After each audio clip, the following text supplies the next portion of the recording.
हाय दोस्तों, मैं हूं आशीष और आप सबको इंडिया में जान पर स्वागत है।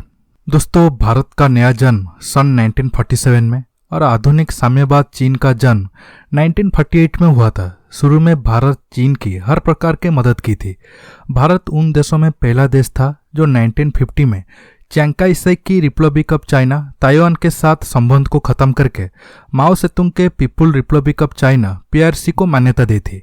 1954 में भारत के प्रधानमंत्री जवाहरलाल नेहरू और तत्कालीन चीनी प्रधानमंत्री चाओ एन लाई पंचशील सिद्धांत मानने के लिए राजी हुए, लेकिन चीन हिंदी चीनी भाई भाई का नारा लगाते हुए पहले तिब्बत पर अपना कब्जा किया और फिर 1962 में भारत के ऊपर हमला करके अक्साई चीन को अपने साथ मिला दिया। तब से अब तक भारत चीन के संबंध खराब होते गए।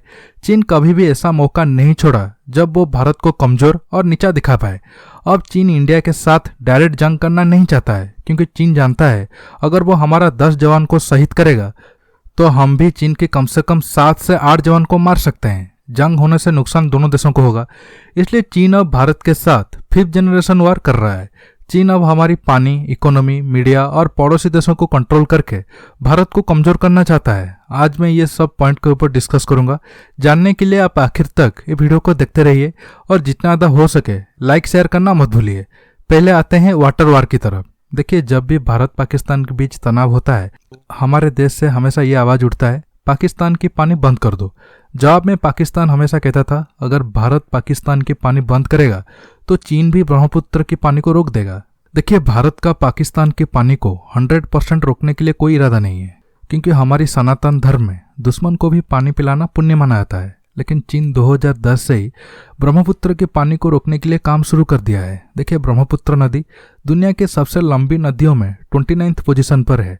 ब्रह्मपुत्र 1625 किलोमीटर क्षेत्र में तिब्बत में ही बहती है। इसके बाद 918 किलोमीटर भारत और 363 किलोमीटर की लंबाई में बांग्लादेश में बहती है। चीन अब तक ब्रह्मपुत्र नदी पर 3 डैम बना चुका है और 2 डैम बना रहा है। ब्रह्मपुत्र का पानी रुक जाने से हमारे पूर्वोत्तर के राज्य आसाम और अरुणाचल प्रदेश में पानी का संकट उत्पन्न होगा। ऐसे में चीन यदि बांध द्वारा पानी बंद रखता है तो भारत के साथ बांग्लादेश को जल की कमी का संकट झेलना पड़ेगा, और बरसात में एक साथ द्वार खोल देता है तो इन दोनों देशों की एक बड़ी आबादी को बाढ़ का सामना करना होगा। चीन लास्ट 2-3 साल से ऐसा कर भी रहा है। देखिए, चीन को लगता है कि बांध बनाकर वो अरुणाचल प्रदेश पर अपना दावा मजबूत कर सकता है। दोस्तों, ये तो कुछ भी नहीं है। अब चीन ब्रह्मपुत्र नदी पर और एक सबसे बड़ा खतरनाक प्लान पर काम कर रहा है। चीन अब ब्रह्मपुत्र नदी के जल प्रवाह को 1000 किलोमीटर लंबी सुरंग बनाकर मोड़ देने पर काम शुरू कर दिया है। चीन ऐसा खतरनाक काम क्यों करना चाहता है, अब मैं आपको समझाता हूँ। देखिए, चीन का 90% लोग जापान और कोरिया की तरफ रहते हैं। तिब्बत, इनर मंगोलिया और सिंजियांग बड़ा इलाका तो है, लेकिन यहाँ मुश्किल से 3 करोड़ लोग ही रहते हैं। दुनिया का 21% लोग चीन में रहते हैं, लेकिन दुनिया का 7% फ्रेश वाटर चीन के पास है। दरअसल चीन में बढ़ती आबादी के चलते इस समय 886 शहरों में से 110 शहर पानी के गंभीर संकट से जूझ रहे हैं। एक डाटा के अनुसार 1990 में चीन में 50,000 छोटी बड़ी नदी थी, लेकिन 2011 में सिर्फ 23,000 नदी ही बचा है। मतलब 20 साल में ही चीन 28,000 नदी खो चुका है। इसलिए चीन अब ब्रह्मपुत्र नदी के धार को ही पूरी तरह से बदल देना चाहता है। अगर चीन ऐसा करने में कामयाब हुआ तो नॉर्थ ईस्ट में रह रहे 4 से 5 करोड़ लोगों का हालत क्या होगा, आप समझ सकते हैं। अभी से ही भारत को चीन के साथ इस मसले पर बात करना चाहिए। अगर चीन भारत की बात को नहीं मानता है तो अंतर्राष्ट्रीय स्तर पर इस मुद्दा को उठाकर उसे घेरना चाहिए। अब जानते हैं चीन कैसे भारत की इकोनॉमी को कंट्रोल करना चाहता है। पहले आते हैं भारत चीन के बीच होने वाले ट्रेड के ऊपर। देखिए, 2002-03 में भारत और चीन के बीच बायलैटरल ट्रेड $3 बिलियन था, लेकिन ये आंकड़ा 2017-18 तक $76 बिलियन तक पहुंच गया। दोनों देशों के बीच ट्रेड डेफिसिट 2003-04 में सिर्फ $1 बिलियन था, जो 2018-19 में $53 बिलियन तक पहुंच गया है। मतलब इन 10-15 सालों में हमारी सरकार सोती रही। सरकार को बिल्कुल भी ये महसूस नहीं हुआ कि हमारा दुश्मन के साथ इतना ट्रेड डेफिसिट है, कैसे इसे कम किया जाए। सरकार को देखना चाहिए था हम चीन से ऐसा कौन सा प्रोडक्ट ज़्यादा इंपोर्ट कर रहे हैं, क्या वो प्रोडक्ट इंडिया में सस्ते दाम पे नहीं बन सकता है, ताकि इंडिया के लोग भी उसे इस्तेमाल करें और हम वो प्रोडक्ट को बाकी दुनिया को बेचकर पैसा भी कमा सके। आपको एक छोटा सा एग्जाम्पल दे रहा हूँ। इंडिया हर साल चीन से $15 बिलियन के सिर्फ मोबाइल फ़ोन इंपोर्ट करता है। आप मुझे बताओ, जो देश चंद्रयान, मंगलयान जैसे मिशन को अंजाम दे सकता है, क्या उस देश मोबाइल नहीं बना सकता है? क्या हमारे लोगों में टैलेंट नहीं है? टैलेंट तो बहुत है, लेकिन कोई ठोस सरकारी नीति ही नहीं है। देखिए, ऐसा नहीं है कि अब सरकार रातों रात जादू की छड़ी से ये सब चेंज कर देगा। इसके लिए टाइम लगेगा जरूर, लेकिन सरकार अगर 10 साल पहले थोड़ा अग्रेसिव होकर काम करता तो आज ट्रेड डेफिसिट $50 बिलियन के ऊपर ना होके $10-15 बिलियन ही होता। अब आता हूँ और एक रिसेंट एग्जाम्पल के ऊपर। आप सब जानते हैं भारत ने अब FDI नियमों में बदलाव किया था। भारत ने ये कदम इसलिए उठाया था ताकि कोरोना संकट का फायदा उठाते हुए चीन कमजोर हुई भारतीय कंपनियों का अधिग्रहण ना कर सके। भारत में FDI नियमों में बदलाव को लेकर चीन ने ऐतराज जताया था। चीन ने कहा कि ये फैसला विश्व व्यापार संगठन के सिद्धांतों के खिलाफ है, लेकिन भारत को ये कदम बहुत पहले उठाना चाहिए था, क्योंकि चीन पिछले कुछ सालों से हमारा टेक स्टार्टअप में इन्वेस्टमेंट करके हमारा नॉलेज इकोनॉमी को कंट्रोल करना चाहता है। आपके सामने कुछ एग्जाम्पल पेश करना चाहता हूँ।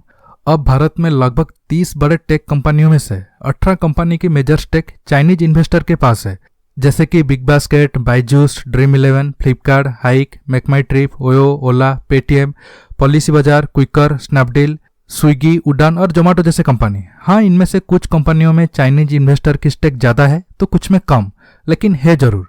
इसके साथ चीन की टिकटॉक, यूसी ब्राउजर और जूम जैसी ऐप को हम भारतीय बहुत ज्यादा इस्तेमाल कर रहे हैं।